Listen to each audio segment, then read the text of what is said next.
The car's now back from circuit, and one of the areas where we can improve on is chassis rigidity. It just feels soft.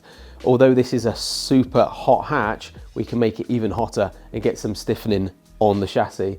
So wait till the end of the video. Sam's going to get on with the installation and he's going to give you a little bit of an insight about Ultra Racing, the company, and what the braces do. Stay tuned. So yet again, another Carbonwurks product spotlight, this time Ultra Racing. So these are some braces that we've got in for our mini JCW development car. So that is what Ultra Racing is all about, all things strut bars, chassis braces, and also some anti-roll bars. So they're working at improving chassis strength and stiffness. So this is actually only half of the kit that we've got coming for the Mini, so the rest are still on order. But we've got a front strut bar here and two under body or undercar chassis support braces.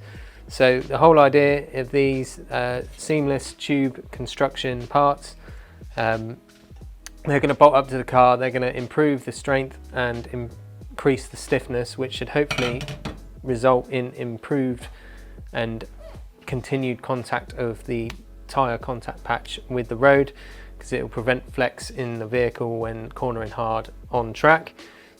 These guys have been doing it for about 20 years now.